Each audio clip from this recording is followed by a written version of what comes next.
showed up in a jacket and tie, you're like, oh, Yeah.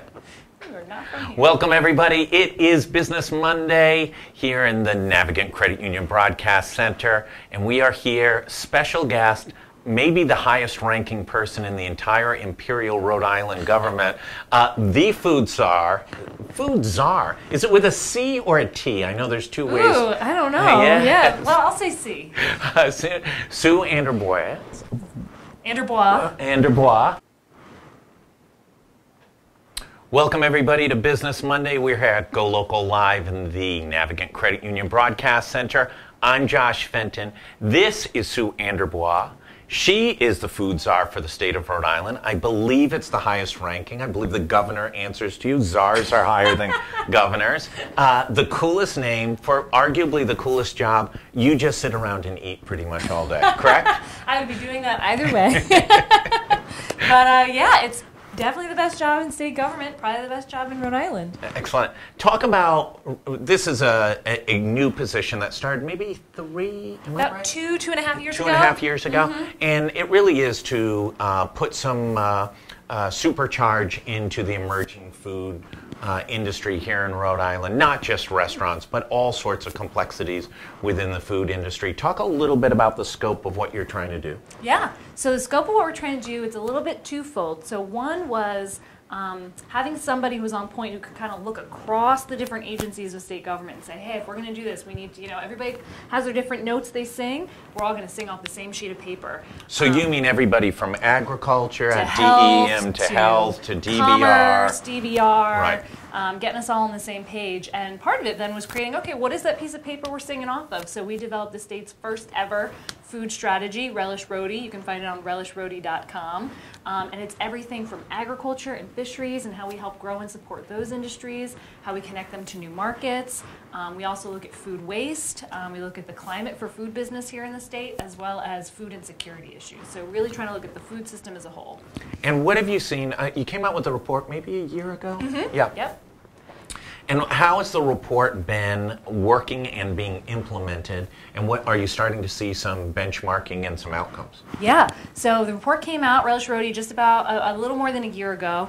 And we have 5 major areas that we look at. And so since then, we've been running on all cylinders, but there are a few projects especially we've been running on from the state side. So one is we've been partnering a lot with Commerce's program, Supply Rhode Island, or Supply RI, where we're working with large anchor institutions like Brown and RISD and Blue Cross Blue Shield and folks like that who want to turn some of their purchasing local. And so we're working to connect them with farmers and fishermen and all the great makers of the state so that they can start procuring some of their food products locally. And that's been going real well. We've had a few events, some Meet Your Maker or Matchmaker events, partnered with Hope in Maine. We're going to do another one based on fisheries later in the spring when it's a little more pleasant to head down to the port. But yeah, The hearty food people, Yeah. I'm surprised. Put on your galoshes. Yeah, that's right. What's been some of the frustrations? These things don't always go smoothly. I used to live in the world of state government, and it's not always, everybody doesn't always quite row as quickly as you'd like in the same directions. What's been some of the frustrations? I'd say some of the frustrations, there's just so much to do, and I'm someone who, when I know what I need to do, I want to do it fast, and so even just, not being able to, I'm running it all steam, but there's so much to do. So frustration is trying to get it all done and serve the folks of Rhode Island as best we can. But I've been super impressed by the teams that I get to work with across state governments. My team over at Commerce, the teams at Health and DEM, just how much they've we did a lot to make sure that everybody was bought into the plan, bought into the strategy, reflected the stuff they were doing. So I've just been so blown away by how much everyone's just whoop, yep, now we got our plan and we are running. So that's right. been nice. And at DEM, you deal with Ken Ayers over Ken Ayers, who might be the nicest human being Ken on Ayers the is, yeah. Yeah, just Whenever the best. I'm having a hard day, I'm like, what would Ken do? It's my That's thing. right. Literally, I do that. I always think of Ken as if you're going to design the perfect state employee, right? It's Ken Ayers. Yeah, I've been right? in meetings where farmers have literally requested that we build a statue in Ken's honor when he had his 30th anniversary last year. Was it really Yeah. his 30th anniversary? Oh my God. Yeah. And then where are we seeing the growth? Obviously, everything doesn't emerge the same way. Where are we seeing the greatest success, and where are we seeing the areas that need more focus, more resources, more energy? Yeah, So we're seeing some really great successes with the growth of a lot of our small and mid-sized makers. Yeah. So like our friends over at Hope in Maine, for example, they just graduated 40 businesses out of their incubator who now are either going into space by themselves, they're building Right. out their own space, or they're co-locating with others. So just seeing this explosion of like small to medium scale, like well-designed, like delicious food products. And connecting them to kind of like markets all over the state and the region. Yeah. So that's been a really great area of growth. An area that we're really looking to expand more on. Thinking of the food strategy piece, we're putting a lot of emphasis now on our food insecurity work. And so food insecurity, another word for hunger. More than 12% of Rhode Islanders experience food insecurity over the course of a year. We just released from the statewide Hunger Elimination Task Force a big report, which you can also find on relishroadie.com with a series of recommendations for how we're going to get there. But that's a hard one. Yeah. And it's going to take some really concentrated work. In the more mature restaurant industry, we're seeing a lot of closures. We report on it. Seems like I don't want to say every day, but kind of a well-known restaurant closes once a week, certainly. In a pretty good economy, we may be heading into a less good economy. Are we thinking about how to help existing, maybe older model entities in the food industry make the transition to be able to diversify their revenue and modernize? It's easy to be the startup, but it's more difficult to take an existing culture and structure and revitalize it for a different economy and maybe different choices. Yeah, that's a really great point. And so we are seeing some restaurant closures. I will also say restaurant closures, they just happen. Yeah. There's a lot of turnover in the restaurant industry every year, and that's just kind of the normal course of business. New ones open, old ones close, and it just kind of, people retire, and that's what happens. And so it's so sad when you see one of your favorite restaurants go, Right. But then you have a new favorite who opens up, so it's like a balance. But I'm still upset about Eddie's and Son closing on Dorrance. I'm really sad about Local 121 still. But hold on, I won't get over that anytime soon. But new things open, I get really excited about them. But I think a really great example of this and connecting folks to new programs like at Social Enterprise Greenhouse or the small business development stuff that's happening over at Commerce.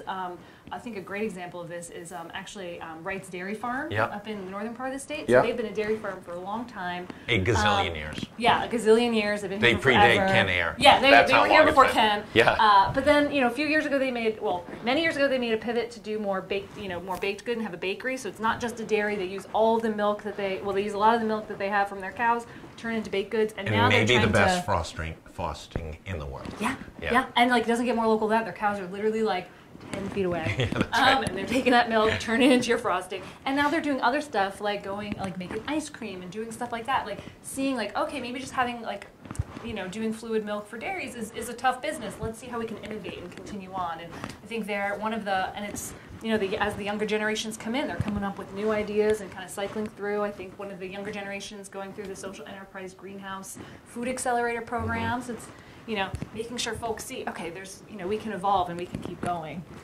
How important to everything you're doing is Hope in Maine?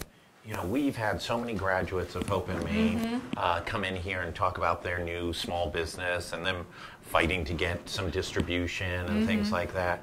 It seems like they're pretty buttoned up on their product and maybe even their branding. They're getting better at the business side of it, and they're all fighting for distribution. Yeah. So Hope in Maine is a key partner just constantly. We were celebrating for them a few weeks ago. They got a USDA grant, almost $200,000 to expand some of the co-packing work they're doing, which is really exciting. And something I said to them then is you guys are just this giant piece of the backbone of the food industry here. So they're so important. And they're both creating, helping to grow these new entrepreneurs, helping them with the wraparound services, but they're also just such a vital part of the community. When we did a Supplier Eye event for makers and connecting them to new distributors, we did it at Hope in Maine, and they just welcome you into the space like that. So it's both a place that's, really helping food businesses grow and develop and fly on their own, but also a really great partner on all sorts of other all sorts of other means. If we have something we want to share with food businesses, they're connecting it to their whole network. If we need to do an event, they're happy to have it in their space. It's just this wonderful resource. That federal grant, I think Jack Reed was involved with it. It was about $200,000. Was there any thought of taking it up to Twin River and seeing if you could turn it into some real money, 17 black on roulette, and see if you could make it $4 or $5 million? I know, it would be great if we could get some money like that flowing. I guess the Fed's kind of shy on that. They probably wouldn't like it if we did that. It's a great idea, though. We'll skip that one. Yeah. That's for next year. Put a pin in that. Yeah. That's right. What's the biggest frustration? Where's the I know dealing with the bureaucracy of state government, and I used to work in state government, and you're just hitting the revving point at 4 o'clock, and wait, where's everybody going? Wait. People are leaving at 4:30 in the afternoon, and then you're dealing with entrepreneurs who are at Hope and Main till 2 o'clock in the morning trying to figure out the right recipe. How do you mix those two things together to accelerate the speed? And do you feel some extra pressure because we're coming maybe out of a fast-growing economy into a slower growth or retracting economy that let's go, guys? Yeah. I'd say something that is still very heartening, even if we are going into a slower economy, is in our last recession, the two industries that continued to grow even during the recession were food and clean energy. Yeah. And so Rhode Islanders, we are great. It could be a down economy. We are going out to eat. We are buying good food, and we are making it through. And we want big portions. Yeah, and we want our big portions, and we want a stuffy, and we want we want the foods we want, and we will go out and eat them. So I think we are still in luck, even if we. This is just something that's so important to Rhode Islanders. I mean, it's part of our history, it's part of our culture, and it's great for economic development. So I think that's why food is so vital to our state. It's not something that, when the economy goes down, we're like, well, I guess we're all planting our own victory garden, which, let's plant our own victory gardens. But I'd say, I think that just shows how we need to be nimble too. So we have, different folks are playing different roles. And I've seen some of my state colleagues, like Ken Ayers or Kathy White over the Department of Health, who works in the Center for Food Protection. They're out to 7, 8 p.m. Yeah. Folks are having some late meeting and they feel like they should be there. They are there, and that's been really exciting. Though coming from not government before this, having people leave at 4 is still kind of bad. But that's what the hours are. But people get in at 8, so it balances out. Let's talk aquaculture for a second. Yeah. Obviously, that's been a fast growing, and that seeded 20 years ago, 25 years ago. What's the opportunity and what's the growth potential in aquaculture, not just in oysters and et cetera, but in other applications and other food stocks? Yeah, so we've seen just explosive growth in aquaculture in Rhode Island, both in the bay, also in our ponds. And what's been exciting about the aquaculture we're doing here is it's all just very positive for the environment too. So it's great for the economy, but it's also been playing a really great role in cleaning up our ponds and our bay. At the same time providing a delicious source of food for Rhode Island people. So it's kind of a win-win-win. And we have, we have aquaculturists at all different scales. So we have wild harvest aquaculturists. Everybody should keep their eyes peeled in March for I think it's our 4th annual Quahog Week. So we celebrate the quahog every March to remind people that's a 365-day a year wild harvest. So put that on your calendars now, Quahog Week. From the small scale guys who are going out in their boat and doing wild harvest up to, the American mussel harvesters who have a big facility out in Quonset, and they're distributing stuff from kind of across New England, and they're doing it, both, they're distributing in New England, but they're also distributing across the whole country. So really seeing some great opportunities to continue to build out that market, connect to more of our local businesses, ship more broadly. But yeah, it's a great. So my pet peeve, now that I'm the food czar, whether it's the C czar or the T czar, right here in studio at GoLocal Live at the Navigant Credit Union Broadcast Center on Business Monday, is what is the minimum standard for the number of pieces of clam in a clam cake? Because there are some folks who are not meeting the minimum. I don't know that there is a minimum. Shouldn't there be? Yeah, I mean, I don't want to over-regulate. I don't think we want to over-regulate the clam cake. But there's some immoral injustice to say, this is a clam cake, and I can't find a clam in my clam cake. Yeah, and there has to be at least a clam in the clam cake. Okay. Yeah, you need to have at least some clam in the clam cake for it to be Is there any measuring device? Is there any one of those things that slides or weights or, I don't know. Yeah, how much clam is going to be in the clam cake? Not that I'm aware of, but that we should look into that. Yeah, I'd appreciate that as foods are to look into that. As we go into the new year, we get out of the gubernatorial political season, but we go into budget season. Is there anything that the legislature can do that you're looking for help in this coming year that's going to be able to help put gasoline on the growth of the industry? That is a great question. I've been working with my team in the governor's office and then across state government on a few really exciting things folks should keep their eyes peeled for. Something I know that came up in the legislature last year that I assume will come up again this year is around food waste. Yeah. So food waste, about 40% of the food grown across the whole country ends up in, ends up not being eaten, so ends up in the landfill or, basically landfills. And so we've really been thinking hard about how we reduce food waste here in the state and also how we divert it to other places. So like if it's still totally edible, the Department of Health has a really great program called the Road to End Hunger, which connects restaurants, and Twin River is actually a really big piece of this. Any of their food surplus, so delicious stuff that they've made and they can't serve because they didn't have enough people or they overmade or whatever, they can now connect that to folks in need through an app called Means and the Road to End Hunger at the Department of Health. But really seeing like how we can supercharge some of the development of our compost facilities or anaerobic digestion or some of those other diversion streams that we could be doing to reduce our food waste, because we only have a few years, we only have like 15 years left of our landfill, and about 30% of what's in there is compostable and food waste. So we want to make sure that we aren't throwing away good stuff. Listen, I really appreciate you coming in and taking the time. Thanks for having me. And look forward to updates. Keep us up to date. And, we like to go on the road with Live. So when you have Quahog Week or something else, we want to be there. Next time we'll have food. Next time.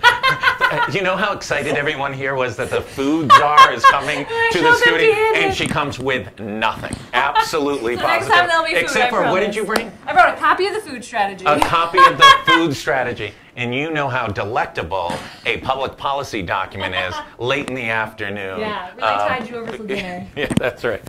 Thank you so much for coming on. We're going to be back in about 30 seconds. We're going to be talking about acupuncture and how to spread it across the community and to improve public health. We'll be right back.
Welcome back, everybody, to the Navigant Credit Union Broadcast Center. It's Business Monday. We just talked with the food czar. You don't have as fancy a title as that. You're just the head of a cool acupuncture studio. Corbin Perry, entrepreneur, health guru, thinker, doer. Talk a little bit about your business. Sure. So we're Kindred Community Acupuncture. We've been operating for about 18 or 19 months. Providing about 5,000 or so sliding scale acupuncture treatments for people in Pawtucket and surrounding communities.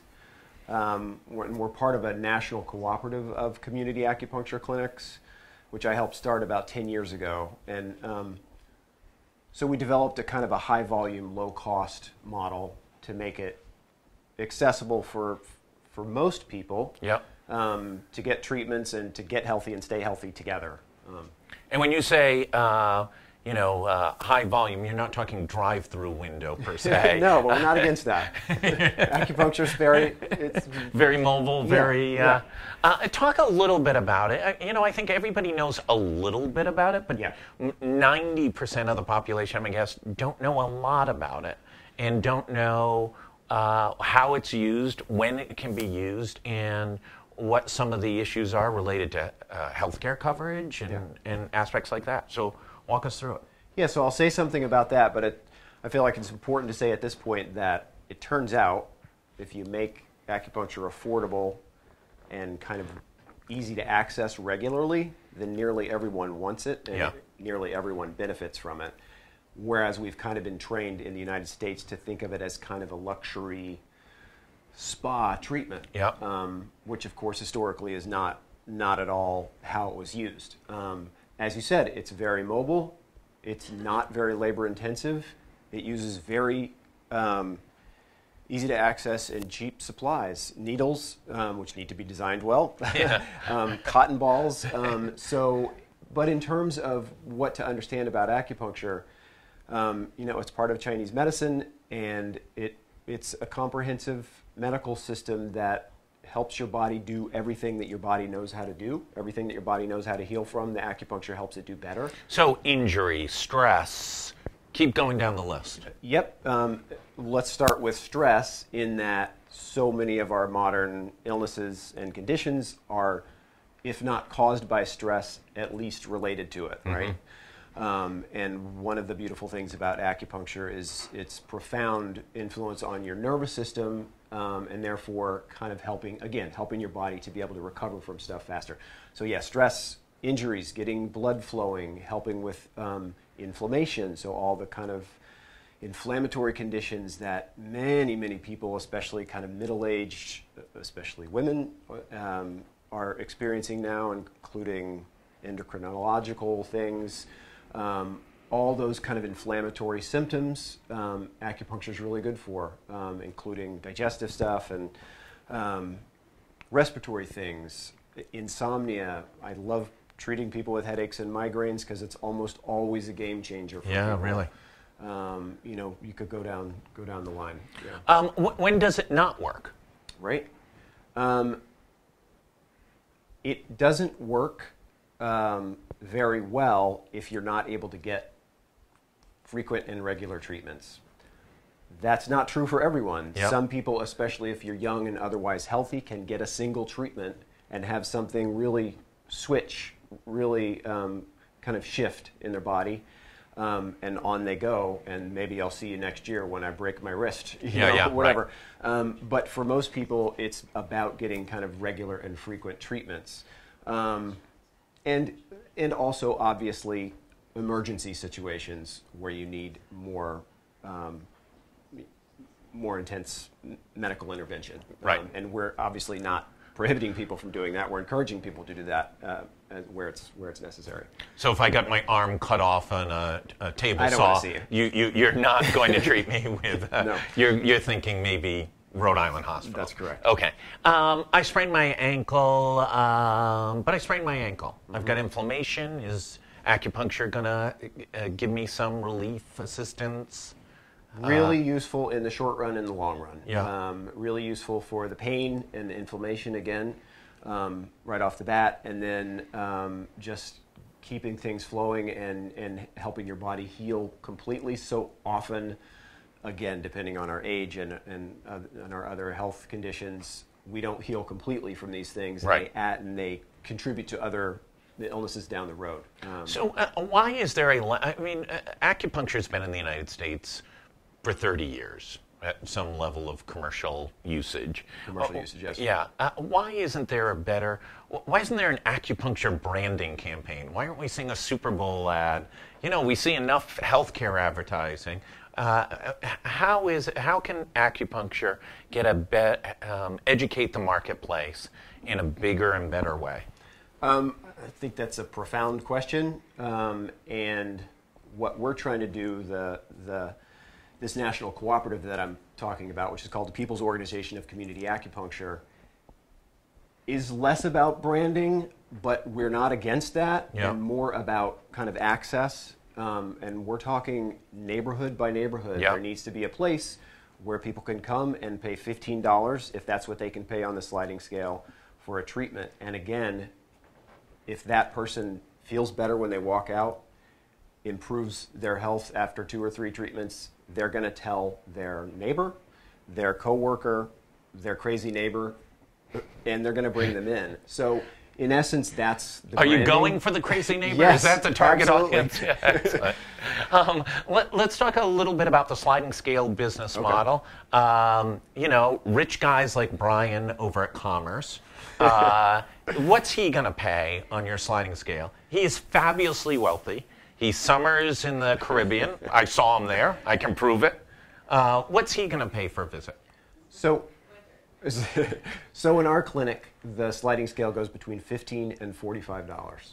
We don't ask. So reasonable. Yeah, we don't ask questions. We don't want to see income verification. You're People not have to- looking for tax returns. You're not looking for FICA scores. That's right. None of those things. No, it's really about making it as simple as possible for people when they walk in, and also conceptualizing it as something that can fit into their world in an economic way. So yeah, at sliding scale, $15 to $45, and people pay on the range.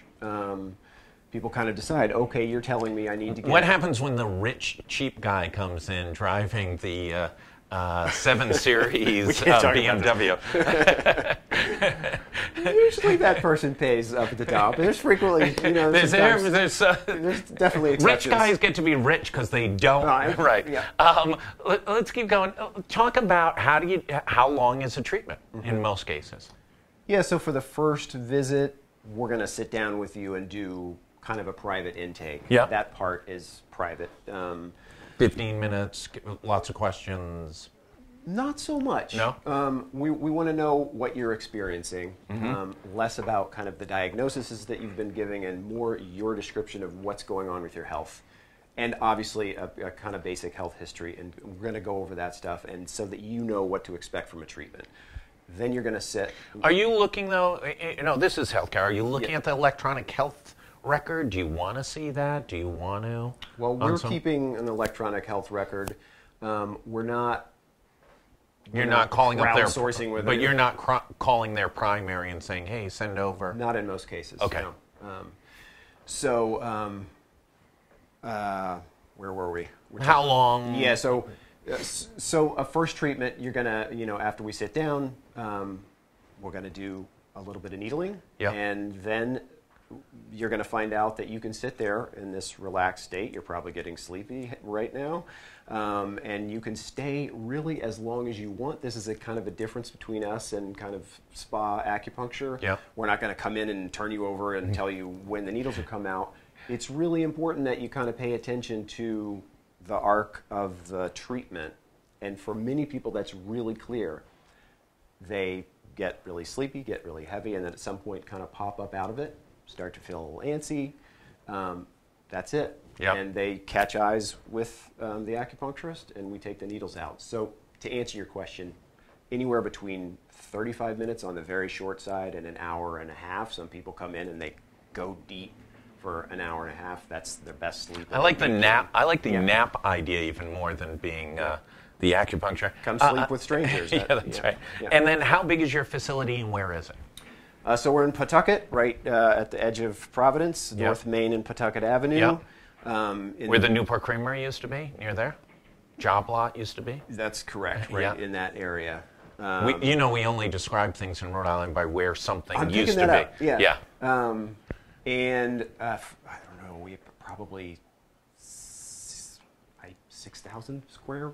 Yeah. It's big enough to have 11 or 12 recliner chairs, Yep. and a big kind of sanctuary of plants in the middle, and our big office out front. So it's one of the big rooms in an old mill building Right. that's been redone, and That's great. kind of beautiful sanctuary-like feeling. And what's your goals for 2019? What are you trying to do with the business, and what do you hope to achieve? So right now, our business is basically a fee-for-service model where people come in and they pay on that sliding scale. What we're starting to do is more partnerships with medical institutions, other organizations who want to take care of their members, their community. We have the facility to sit together to get regular acupuncture. That's right. So, for example, Thunder Mist Health Center in Woonsocket, they're also in West Warwick. Yep. They have a trans health program, and they got some grant money to do some outside programs. So they put out a call. You don't have to be a Thundermist patient. Put out a call to the trans community in Rhode Island. Come on this night every month. That's great. We pay for the treatment, and people come in and sit together. So that's the stuff that I'd really like to see happen this year, and we got a good start on that. That's great. Congratulations on all the success. We'd love to hear more about what you do over the next year and keep us up to date. Thanks for having me. And you worked well with Commerce Rhode Island? Oh, it was really key. The Rhode Island Small Business Development Corporation kind of was the first triangulation, and they helped me find the Center for Women in Enterprise. Right. And they helped me find a very key loan through them, and that's what got me going. That's great. Congratulations on all the success. I appreciate it. Thank you very much. Thanks everybody for tuning in on the Small Biz segment on Business Monday. We'll be back at 4 o'clock with Gary Sass, the Money Man, and we'll see you back then. Corbin, thanks so much for coming in.